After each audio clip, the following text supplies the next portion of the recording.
Welcome everybody to our webinar today on effective promotion of your Christmas Challenge campaign.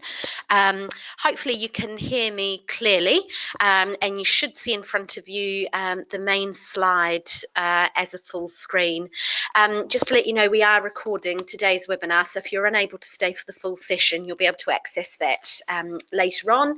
You can also access the presentation from The Big Give by emailing info@thebiggive.org.uk to get that. So format for today's webinar, it's quite straightforward. We've allowed for around 30 minutes presentation with some time built in for Q&A at the end of it. Sorry, we've just had a playback error where I can hear myself. I'm not quite sure how that's happened. You won't be able to ask verbal questions, so we have got all participants on mute just because we have got large numbers of people joining this, and if we were all talking over one another, that would make things quite difficult. So you can use the question function. If you use the little menu, you can see there's a space to ask questions. I will probably, what I've been doing through the webinars is reading out the questions and then responding verbally just so that everybody can hear. And as I say, if you drop an email to the info email address, then we can share the slides with you. There are more webinars coming up, so so do have a look. Same place that you booked for this one, but keep an eye out for those in the coming weeks to really help you support and maximise this opportunity. Just a technical question, someone's asked how they dial in so that you can hear audio through your phone. If you use the audio menu and then click on phone call, it should give you the number to call so that you can actually dial in and hear this webinar. I had another question posed which was just checking that you could hear anything. Hopefully now you can all hear me. I wasn't speaking at the very beginning, just while we were getting some things set up. So let's jump in and get started. Welcome to the Christmas Challenge. Well done, everybody, and all the work that you've put in getting to this point. It's no mean feat, so that's fantastic. Big congratulations to those who received champion funding and those that met their pledge targets. Remember that the campaign dates are very strictly between those two dates you can see there on your screen. So from midday on the 27th to midday on the 4th, donations are only doubled during that period, so really important that you bear that in mind with your planning. You can access lots of resources to help you market the campaign through your dashboard, and you can find that by logging into your charity account and clicking on the black button that says Christmas Challenge Dashboard. Just to say, you know, it's really important to spend the time now, although it might feel like it's still a month away. That period will be on us before we know it. So really important to invest the time now in getting planning done and get those plans underway. And just a reminder that how the matching works during campaign week. We will, you'll have your pledge funds and your champion funds if you've been awarded champion funding. The pledges are used first before the champion funds. So it's really important that you think about, if you have got both pledge and champion funding, that you are planning on raising enough to actually access those champion funds as well.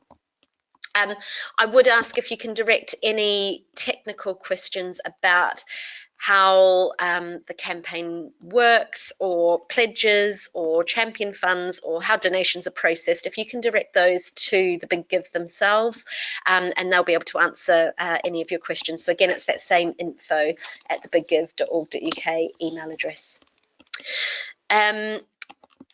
So today's session is all about selecting your promotional channels. We've done previous webinars on planning your campaign, and we've also done webinars looking at audiences and networks and your proposition channel proposition. So today's all about the different promotional channels you can think about to plan your campaign. There's, as a follow-up supplement to this webinar, and to support the webinar, there is a marketing guidebook that's been produced, and again can be accessed from your dashboard. And the section that covers this, the promotional channels, is part 4, which really starts on page 22 and runs through to about page 33, I believe. So it's really important to think about the key digital and social and offline tools as well that you can use to promote your campaign. And we're going to go into each of those in a little bit more depth, but I think it's really important to think about what you're already using. This challenge and the Christmas challenge isn't necessarily the time to be developing something brand new that you haven't done before. It may be that you choose 1 or 2 new things that you could do, but it's not about trying to do everything, but really thinking about what are we doing already. So whether that's your website, whether you're already communicating with people through direct mail or email, thinking about even the more one-to-one contact like telephone and meetings, face-to-face activity like events, and of course your social media. It's really about maximizing what you're already using and thinking about those maybe 1 or 2 or 3 things that you could do differently. And it's really important to remember that ultimately you are driving your audience to your Christmas challenge project page. So make sure that you've got engaging content on there, including photos, images, and stories. So let's start with your website. That is the absolute starting point for any promotional activity. Making sure that you've got prominent information about the campaign, not necessarily right now, but in that lead up to the campaign, and reflecting that messaging and that core proposition that we talked about in the previous webinar. So places that you might want to include it, I've just bulleted there. It could be your homepage.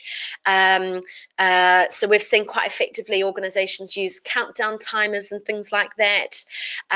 You would want to have something within your support us menu section. So whether that's whatever that translates to you about whether it's a get involved or support us or support our work, but that there's some information about the campaign on the menu there, and that you're feeding it into any of the content on your website that gets refreshed, like news and blogs and articles.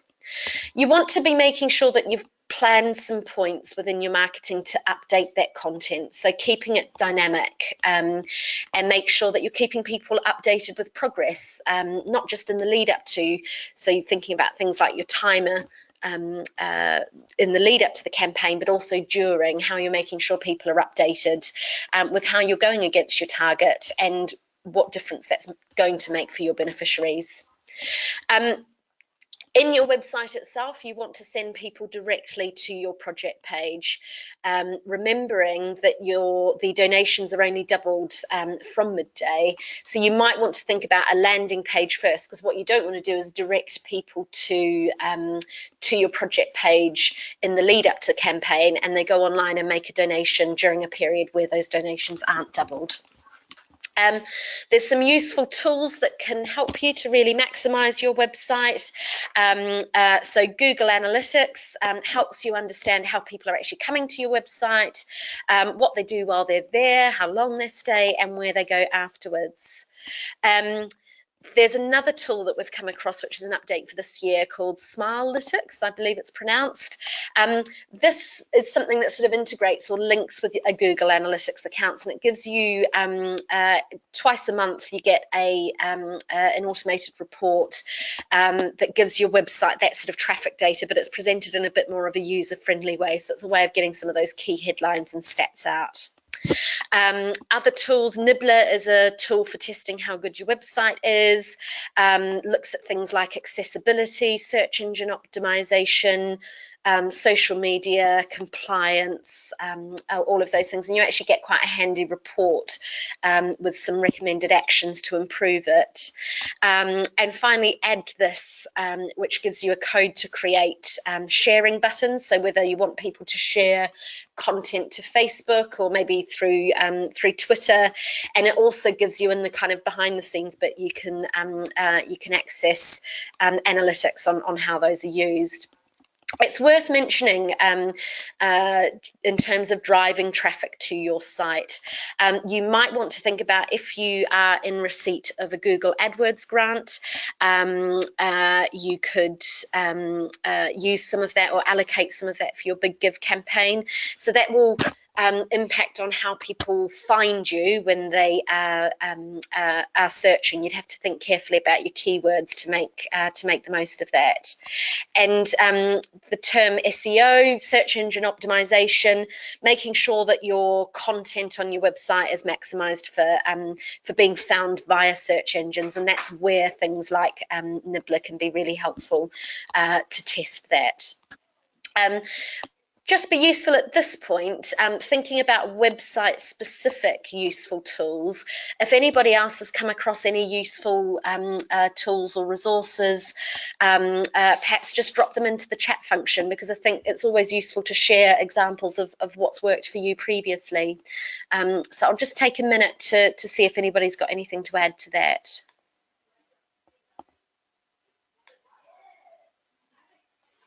I'm just going to pop you on mute for 1 minute and I'll give people a chance to type in.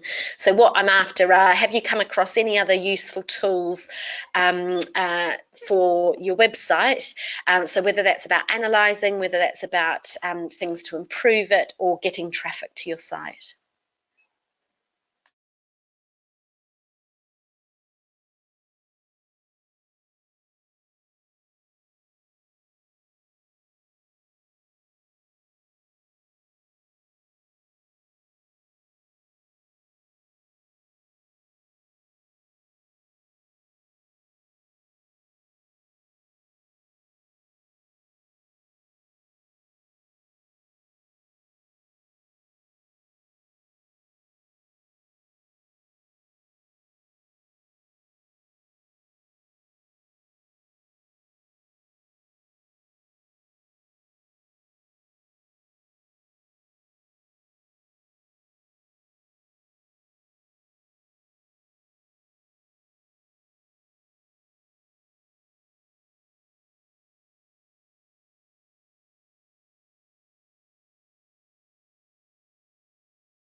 So we've had one suggestion come through on email, which was using a QR code to direct people. Now that could be to your website, but you might actually want to think about directing them directly to your project page. So thank you for that suggestion.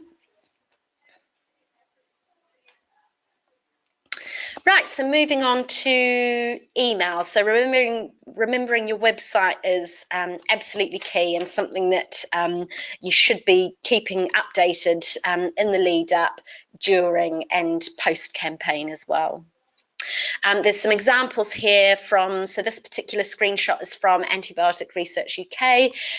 It's a screenshot of their main homepage of their website that was linked into their donate sections and patient stories. Obviously, your ability to do this will depend on the functionality of your website, but they had a big banner across the top there that you can see.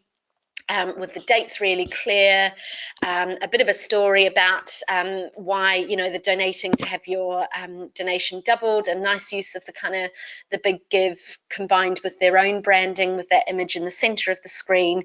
And you can't quite see it on the screen grab here, but then there was a video that they had embedded to actually bring that campaign to life as well.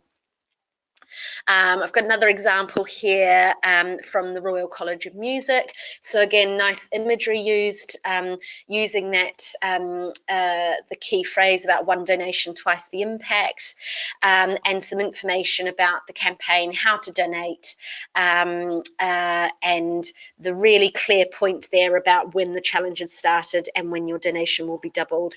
So they quite effectively use that concept of a landing page to make sure that that was really clear and people weren't going on to donate before the doubling was occurring.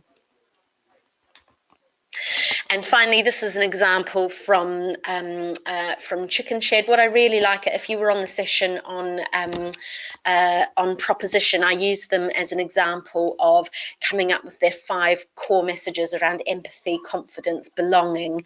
What I really like is they've translated this over onto their website. You can see the kind of the key images and statements at the top, but they've used that structure to break their page up and to get across more detailed messages about the donations. So again, a really creative approach, but using that website content as a really key point for individuals. The next area that you should be thinking about, of course, is email. Most charities are, in our experience, participating in the campaign using emails, and it's consistently rated as the most successful challenge for past participants. So we would recommend planning several targeted emails, and I'll actually talk you through one organisation's campaign planning. So if you're thinking about the timings of these, that might be helpful later on. But I would, at the very least, include something that's a sort of a pre-launch, so making sure that people have saved the date, that you're kind of warming them up to the concept, but at that point, probably not directing them to your project page, but directing them to some sort of landing page instead. Then sending an email when you've actually launched it, so something to go out at 12 o'clock on the dot on the launch day or soon after, depending on when your analytics tell you is a good time to send emails. At a midpoint through the campaign, sending some sort of progress update. You might tie that to a time period, or you might time it to when a particular milestone has been hit. So for example, you might want to send an update when you're 70% of the way to the target, for example. Some of that will have to be potentially sort of responsive and depending on how you go in those first couple of days of the campaign. And then finally, you would want to have some sort of final progress and thank you. So actually a post-campaign wrap-up. While we made our target, thanks to you, we've raised X amount and we're going to be able to do this for our beneficiaries. So connecting those donors, people who you have emailed to ask, to what the impact of that giving has been. Remember, once it's live, you actually want to be sending people directly to the project website. So don't, in an email, once you've launched it and you've got you kind of ongoing through the campaign, don't make them visit your website and then go onto the project page. Just send them directly to the project page. Personalize your emails as much as you can. So sort of in a post GDPR world, we've hopefully got good, clean data sets. So use the functions and things like MailChimp or whatever email service you're using to actually address people by their first name. You might want to think about segmenting. So you may send to those that you don't have a name for, that you couldn't personalize, you might send them something more generic like Dear Supporter or Dear Friend, but actually if you do have a name, to make sure it includes them. In the email itself, make sure there's a really prominent and clear call to action. So you've got a really clear button outside of the text, and use that reminder that donations are doubled. Remember, that's a really powerful motivator. So you want to highlight it in your email. Other advice and tips would be sending tailored messages. So again, thinking about your different audience segments, you might tweak the email for people that have given before, for example, versus those who haven't given, perhaps were volunteers. You might just change some of the language to reflect that. Think carefully about your subject lines as well. You want to try and avoid that spam filter or getting sent to clutter and junk. Ideally, just give people one thing to do. Remember that clear call to action is about donate and have your donations doubled. So some useful tools that that can help. MailChimp. There are other versions out there. Sort of these are email marketing platforms. MailChimp's just one of the ones that exist, but it does have a free account option, so that can be useful. You're limited by the number of contacts. I think you can have or the number of mailings that you can send with the free version, but it does exist. There is also a useful tool called that we've linked to in the guidebook called Email Subject Line Grader. It analyzes your subject lines, and that's the really important first step. You know, in typical when you think about typical sort of industry figures for mailings, open rates might be as low as 10 to 15% and click-through rates maybe 4 or 5%. So actually you've got to get that first hurdle of people actually opening the email. Hopefully your audiences are warmer and they're more responsive, but that's a really key first step.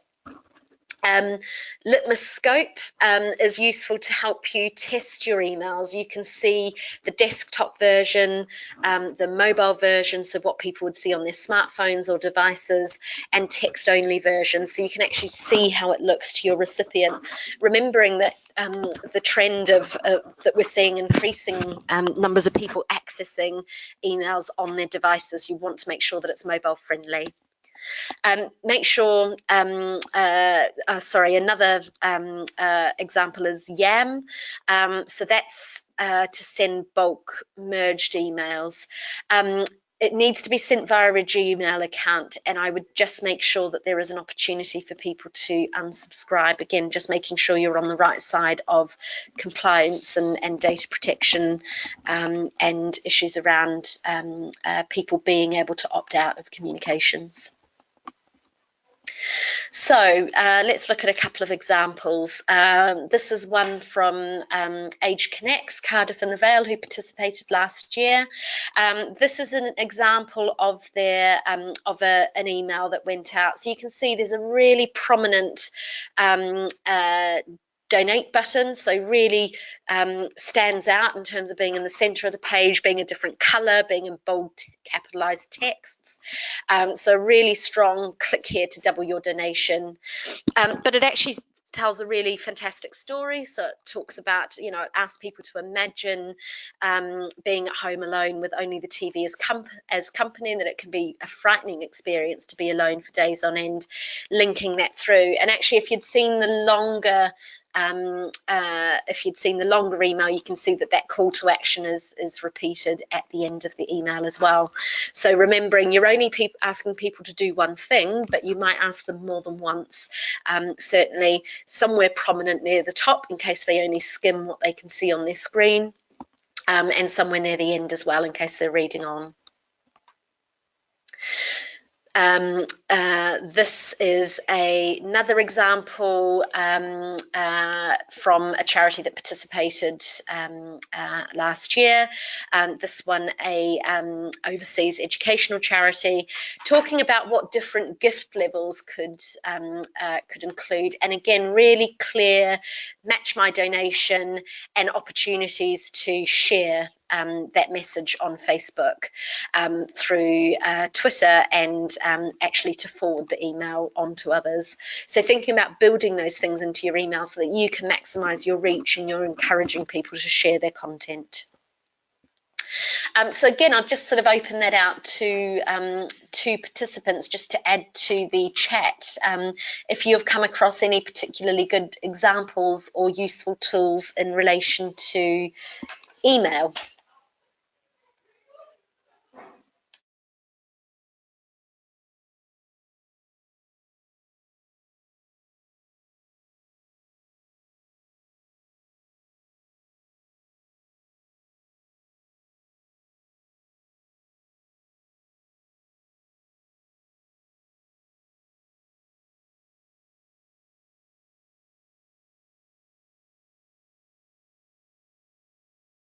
So we've had a good suggestion here from Abby, but if people are using a bespoke campaign hashtag and you've got a goal to reach X number of people, then using some of the tracking tools for hashtags, particularly Twitter, were really useful in tracking the reach, and the best free one that they've recommended is TweetReach, and Keyhole is another good paid for option. I've then got a question about when is a good date to send the first save the date email. It varies really. It sort of depends on how frequently the people you're emailing hear from you, which would determine that. In the example we'll look at later, I think they first included sort of a save the date in their monthly e-news at the beginning of November, and then sent something up in the kind of couple of weeks beforehand with the like an add to calendar function. So there was something a month before, there was something a couple of weeks before, a reminder, and then something on live date. And then we've got a question about gift aid, which I'm actually going to refer back to the Big Give team about, do we get gift aid on the donations made?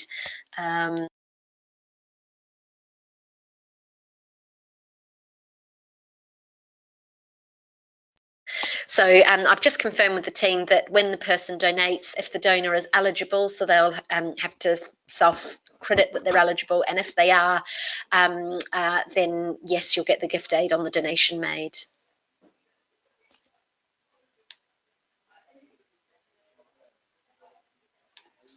So moving on to video. So video is a really fantastic tool. It can be integrated into existing website and social activity. So it may not be its own sort of separate channel, but something that you integrate into that. And it's really fantastic either to show the impact that the donors would make, or the impact of what the gift could achieve, or maybe someone talking about why they're supporting you. And it doesn't have to be a glossy, studio professionally recorded video. If you've got some content that you can edit and repurpose, that's fantastic.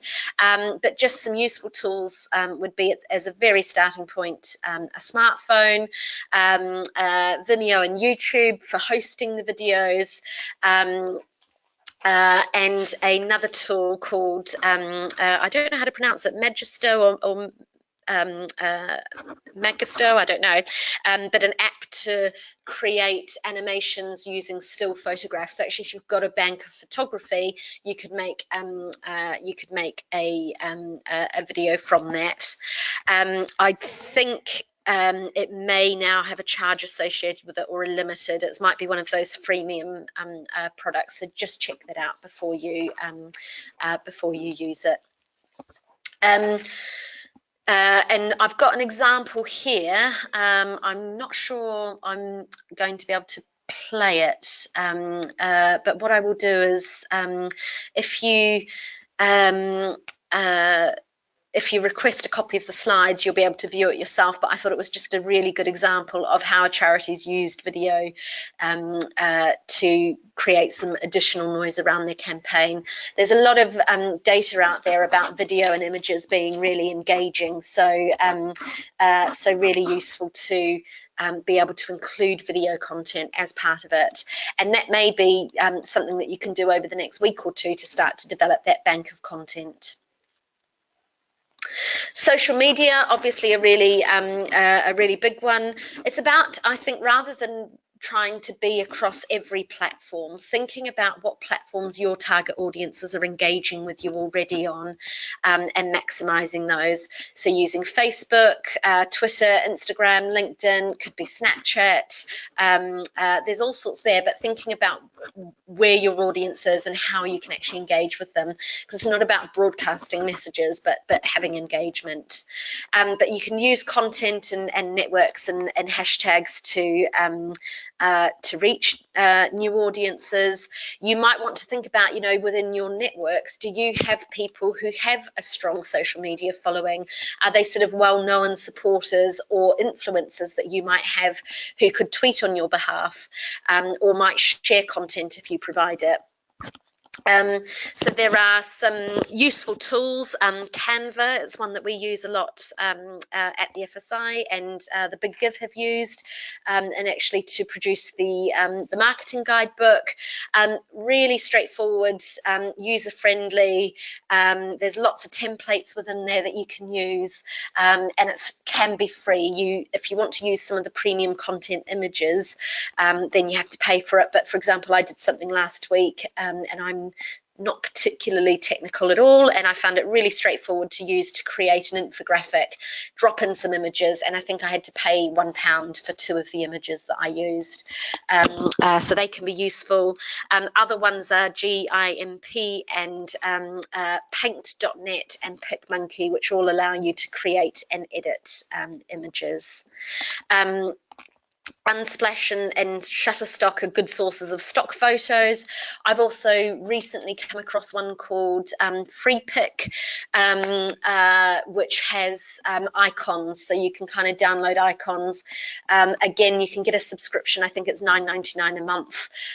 So we just had a short subscription to access the particular icons that we wanted. They do have them on Creative Commons licenses, so you can use them free of charge if you credit them, but because we didn't want to have to credit them, we paid for them. Link shorteners are helpful, so tinyURL and Bitly are the 2 really common ones, and Hootsuite or TweetDeck to help you manage your social. It's worth thinking about investing, and it depends on your budget for this campaign, but things like sponsored posts and Facebook advertising can help you reach new audiences, and you can be quite targeted with Facebook advertising and start with quite a small budget as well. So definitely something worth investigating. I think for something we did last year, completely unrelated, but we were able to invest, I think as little as £50 into some sponsored posts. Obviously, the more you spend, the broader your reach can be, but it may be something, if you haven't done it before, if you can allocate a small budget towards it, could be something to test this year. So some good examples of social. This particular example from North London Cares, they developed, as part of their planning for the campaign, they developed some easily shareable content and images. And again, these kind of things that you see here are things that you could produce quite readily in something like Canva. So we've got what the donations could pay for in the top left here. So it's that core message about winter is isolating, but it doesn't have to be with your support. Donate and keep your neighbours warm, well, healthy and connected. Then it says what 10, 50 and £100 would pay for. With some images around that sort of wintry and Christmas. Then they've produced an infographic on how it works. Again, really simple and straightforward. And they've taken out that kind of messaging and produced some images that they could use on social, and also use as banners and things on their website. So having some quotes, some images, but linked very much around what those could buy. So creating those sorts of things that are shareable through content is really powerful. This particular example that came from a previous charity, so the concept of using celebrities and influencers to retweet your message. So again, probably just wholesale going through everybody you can think of who's been on Prime TV in the last 6 months probably won't work. It's about thinking about who have we got in our networks, or where's the interest for them. But we've definitely seen when charities that have used their supporters in this way to share messages, that they see a big spike in interest and traffic and donations. So something well worth thinking about. That's not to forget the personal approaches. So those that you want to make significant gifts, it might be about a telephone call or a meeting, and you might want to be doing that well in advance of the actual campaign itself so that they're ready to. So someone who I know who participated in the challenge last year always made sure she had sort of 2 or 3 key donors that she would meet in the lead up to the campaign, so that she was tying them down for their donation and agreeing to meet with them to actually process that donation with them during the campaign itself, and having that doubled. So it's important to really think about, for those more significant gifts, who's actually best placed in your charity. It may be that maybe that's something that one of your trustees should be supporting, or a senior member of staff, and making sure that you're really thinking about, just as you would as a major donor approach, thinking about their motivations and personalising your ask, and remembering again the power of that donation being doubled. Direct mail is a way that organisations have used to reach an audience if they tend to be offline rather than online. So if you can, plan at least one mailing if that's relevant to you. So things we've seen used quite effectively, I've mentioned the kind of early Christmas card or postcard. Make sure that you use a short link directly to your project page, because they're going to have to donate. So that's where you'll want to use something like bit.ly or tiny URL or another shortener to actually make it easy for them to go to your page. You can actually customize your bit.ly links, but you just have to be creative, because obviously you can't use anything that's been used already. But if you could use a phrase that might be more memorable, that might be helpful. Press is another really important route. So thinking about, the challenge for any journalist or press editor is their readership and circulation. So pitch them a story that's actually going to be of interest to their readers, and those personal stories can help you get coverage. Some research to do in advance would be making sure that you've actually, when their publication dates are. So, if they only publish fortnightly, for example, you're going to have to think carefully about where that fits in the campaign, and also then working backwards from that, what their copy deadlines are, so that you're getting in touch in advance. So My News Desk is a particularly useful tool, and that gets the press release out to a wide audience. Events are also useful, so think about what you've already got planned that you can be highlighting the campaign. I've done a screenshot there of a pledge card that people gave. So they had their donation page, but actually people making a pledge from a different event to give during the campaign. And other ideas we've seen quite effective, work quite effectively, are hosting an event. So perhaps if you've got lots of people that wouldn't engage online and you're worried about the effectiveness of your direct mail, you might invite them to come in, maybe have a coffee morning, and they have some donation stations set up, or they could host an event, and then, provided that those donations are paid onto your project page, donate page, from an individual's debit or credit card, then those count towards the match funding, and provided that that it's eligible, you could look at the gift aid for that as well. So this is an example from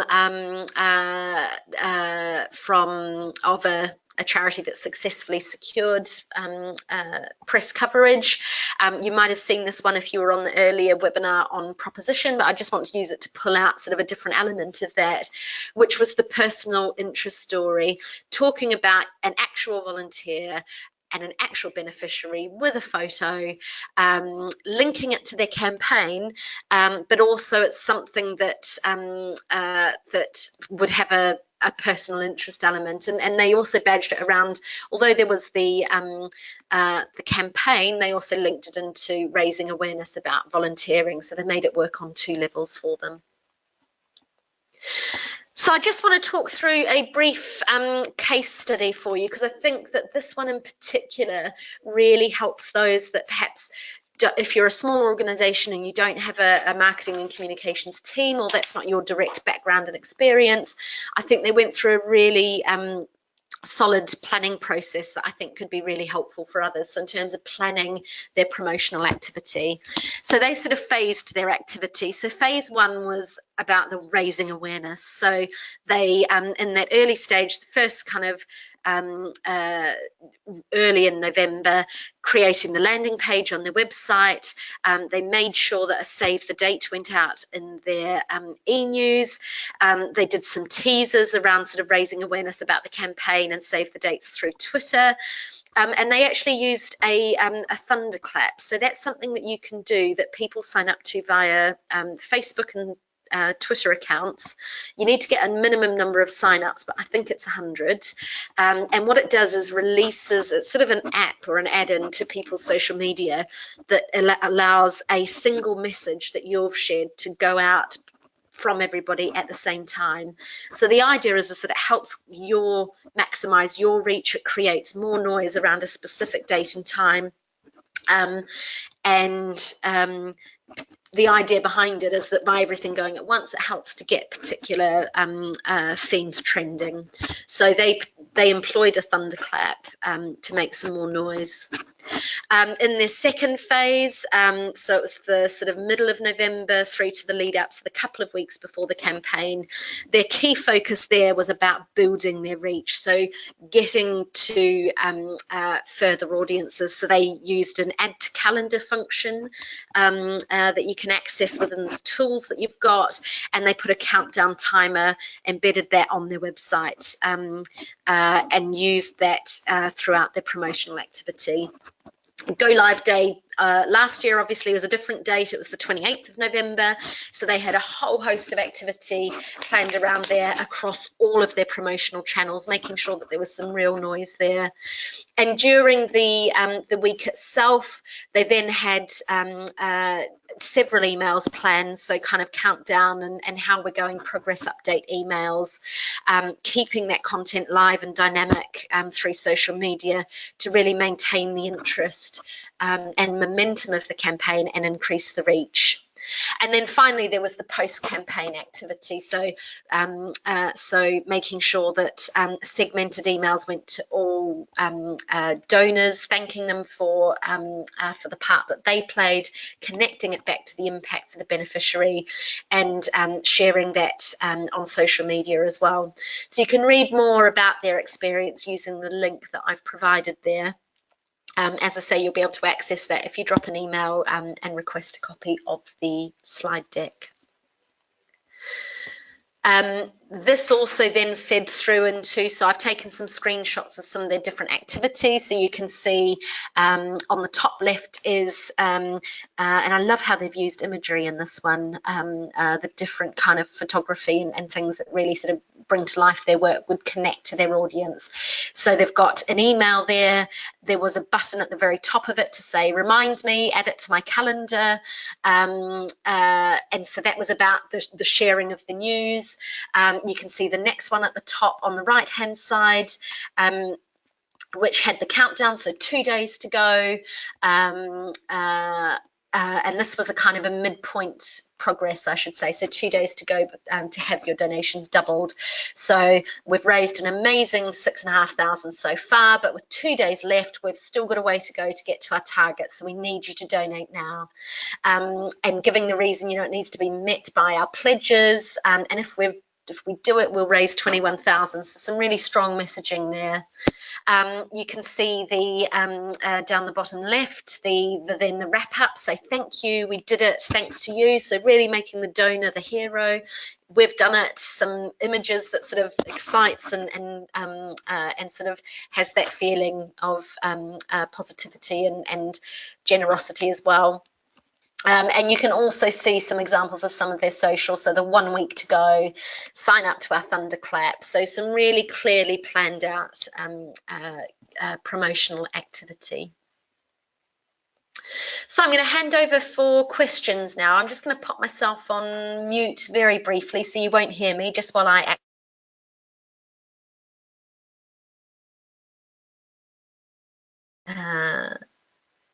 that we've got that there. So I'm just going to pop myself on mute.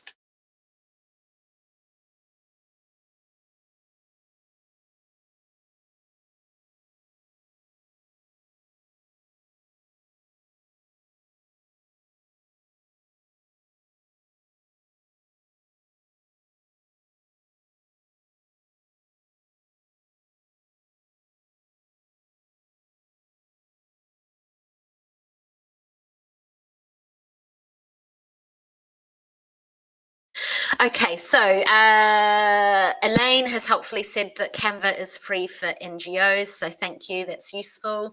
A question on gift aid, just the original donation is doubled, not gift aid. Gift aid isn't doubled, if that makes sense. So you get the donation, the double of the donation, and the gift aid that's, if applicable, that's claimable on the donation itself. Which hashtags should we use? Well, of course, the actual Christmas challenge hashtag would be one to use. So hashtag Christmas challenge 2018. Another useful one would be Giving Tuesday. So it's thinking about not necessarily creating new hashtags, but thinking about the ones that link to the campaign and make some noise. I've seen the phrase used around sort of one donation, twice the impact, used quite effectively in tagging things as well. Depends how much space you've got, but perhaps you could come up with a riff on that. Some questions coming in via email. What should we prioritize if we can't tackle all of the channels? I don't think there is a one-size-fits-all response to that. I think it's about thinking very carefully about what you're already using, what's effective for you, and what capacity you've got to try doing and test doing a couple of things differently. We actually have an exercise. I'm just going to find the page. On page 12 of your marketing guidebook, there's a section there where you can kind of take stock of what communication tools you've already got available. So thinking about what you've got, have we got this? If not, would we consider it? And how are we going to use it? And what audience segment is it going to reach? Because you want to think about all of your different audience segments, and you might have different promotional channels for reaching them. So you might find that all of your volunteers, for example, engage on Facebook, whereas your beneficiaries tend to interact with you in person, for example. So you might have something, you might have identified that your volunteers are a key audience, you want to inspire them to give, so therefore you can tailor your messaging to that. So the promotional channels is part of that jigsaw that fits along identifying the people and your key messaging or your core proposition. We've got a question around Thunderclap. Sign up websites. I'll double check that because I mean we've just used one in the past called Thunderclap, but I can't remember it. We used it as recently as June, but if anybody else has used one more recently, it would be great if you could share the details of that in the chat function.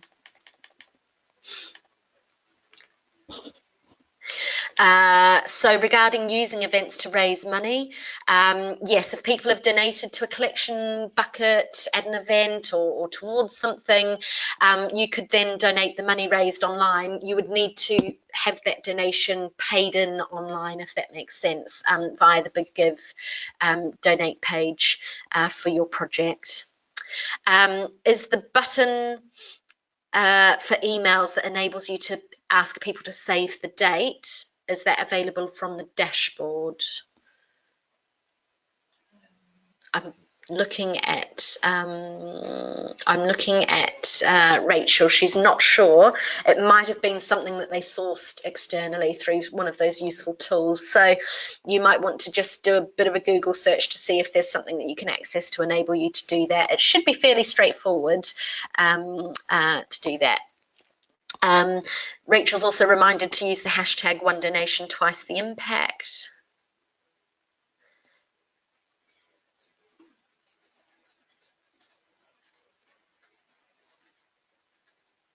Other questions that have come through. Should we try to use efforts that are already going on, so like events or emails? Yes, absolutely. So it's not necessarily about, for the challenge, only doing new things. Think about what you've got coming up already. So actually, could you put something in your email footer for the few days in the lead up to or the duration of the campaign? If you've got events going on already, can you do some postcards or pledge cards or something that reminds people to go on and donate? And also, what should smaller charities do to start building the banks of content or assets, because we've got limited time? And how important is that to run a good campaign? Doing as much as you can in the lead up to and in these crucial couple of weeks before you start really heavily promoting it is really, really vital. So invest that time, because it'll save you scrabbling around during the week itself. You'll have enough going on. You want to really maximize your planning time and do that now. We saw a really good example from Accessible Arts and Media, who just had a planning meeting with the two people that were going to be delivering the campaign. They looked at everything that they had already, because the likelihood is you are sitting on a bank of great stories and data and stats. You probably just need to convert some of that into something that you can use through the campaign. So it might be adapting some of the things you've got already rather than developing something new. But if you have got gaps, now's the time to fill them. So think about, have you got an opportunity to speak to any of your beneficiaries or your volunteers, or to get quotes, or review your monitoring and evaluation and your feedback sheets to pull out some quotes and indeed images that you could use?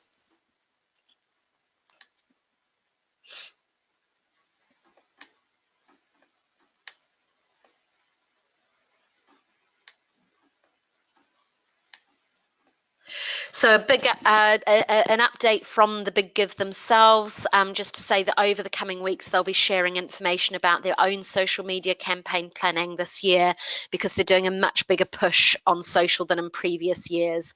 So charities can join in with this and use it to help shape the messaging too. It'll be really focused around the idea of one donation, twice the impact. And just for clarification on the events where if you're raising money and people are making offline donations, someone would need to be responsible for paying that into an account and then making the online donation. It must be raised through the platform. I've also just been asked to clarify on gift aid that charities need to make sure they've taken the necessary steps in their account area to allow the payment processor, Charity Checkout, to process on their behalf. They should log in, go to the gift aid claims tab, and there's full instructions behind this, including a form that has to be sent to HMRC. And this is really important to emphasise that it's different from how it operated with the previous payment processor. So all charities must do this before, even if they've taken part before. So that's something to put on your action list to do this week, to make sure that you've got that. Just scrolling through for any other questions.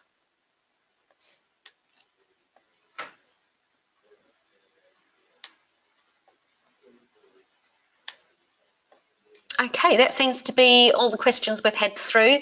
I'll stay on the line, but just put myself on mute in case you've got any last minute ones for the next few minutes. But otherwise, thank you all for joining us. Oops, I've just managed to end that without the slideshow. Just to finish up on some final tips, really. Focus on the things that are tried and tested for you, but don't be afraid to try one or two things differently and pilot some new ideas. You don't want to be spending too much time doing too many new things, because you may not be able to track what's been the most effective, but do get creative with it. It's a really fantastic opportunity to do something different and to test out some new ideas. Make sure you've got to do the math. So think about how many people will convert from an email to a donation based on your past experience, and make sure that you're actually contacting enough people to hit that target. Your matching starts at midday on Tuesday the 27th of November, not 28th. I missed one of my updates on my slides, I'm sorry. And it's only available until it closes on Tuesday the 4th of December. Remember that your pledge funds are used first. And if you've got any questions at all, get in touch on info@thebiggive.org.uk, and there will be further webinars that you can access. I'm terribly sorry, I actually have that slide left over from a previous session, so don't pay any attention to the dates on it. Before we circulate it, we'll make sure those are updated, but do check back for future webinars. Thank you very much.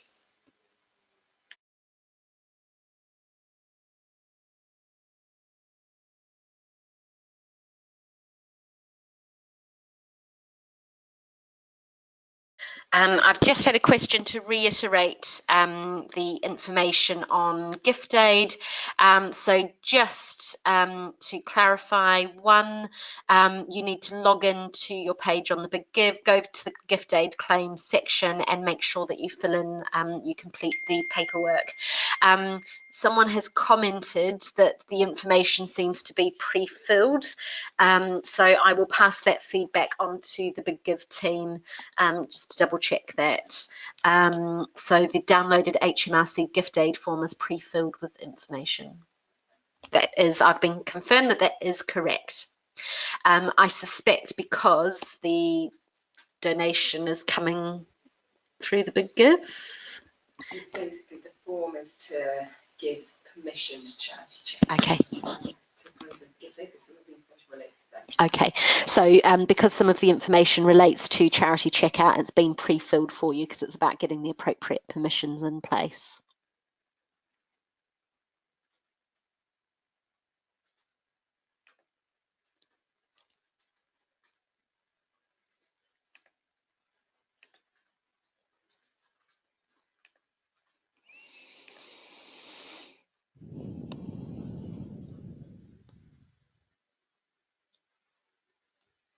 So just to confirm, someone's asked about a press release template.